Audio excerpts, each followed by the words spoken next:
Aujourd'hui, je m'adresse aux dyslexiques de tous les âges pratiquement, mais notamment les enfants et les jeunes gens. Je voudrais vous dire un truc très important. Je dis toujours c'est très important, mais c'est vrai, c'est vraiment important. C'est n'enterrez pas vos ambitions. Qu'est-ce que ça veut dire? Eh bien, très souvent, on est confronté, quand on est dyslexique, vu les difficultés qu'on rencontre, on a des personnes qui nous disent, bah, tu sais, ouais, t'aimerais bien faire ceci, cela, mais en même temps, on comprend que tu as un handicap et donc tu as des difficultés, tu n'obtiendras pas tel diplôme. Donc, réduis tes ambitions, quoi. Eh bien, non. Je vous assure que non. Ne les enterrez jamais, ne renoncez jamais à vos ambitions. Je peux vous en parler puisque j'ai connu ça. Hein, j'ai déjà dit, moi, aucun diplôme, hein, même pas, je ne suis pas allé au collège, rien. Et je me souviens, mes parents, espérant que je passe en sixième, un jour m'avaient donné des cours, fait donner des cours particuliers.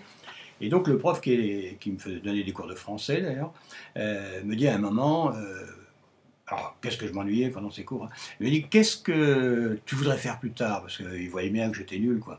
Alors je dis, je rêvais, hein, je rêvais d'être avocat, je me voyais bien, vous voyez comme là je parle quand même spontanément, sans préparation, hein, donc je me voyais bien parler en public, défendre une cause, ça m'intéressait bien. Et puis, ou alors journaliste, écrire des articles, inventer des histoires, enfin rapporter des histoires et autres.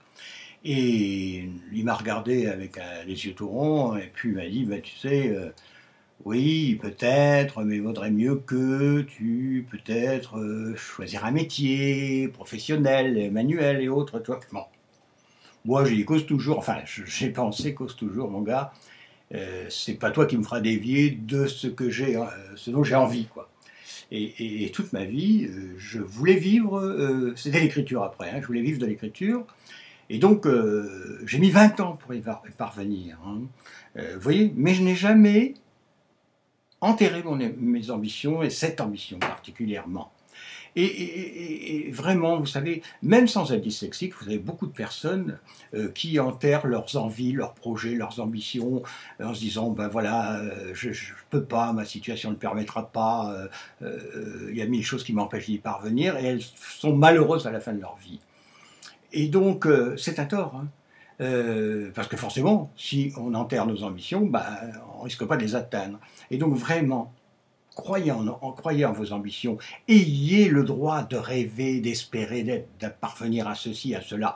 Ce n'est pas parce que vous êtes dyslexique que vous n'y parviendrez pas. Bien sûr, vous prendrez 1000 chemins divers, etc. Mais vous y parviendrez certainement. Et au moins, vous aurez essayé. Et ne pas avoir essayé, vous savez, hein, c'est vraiment deux fois plus de regrets. À bientôt!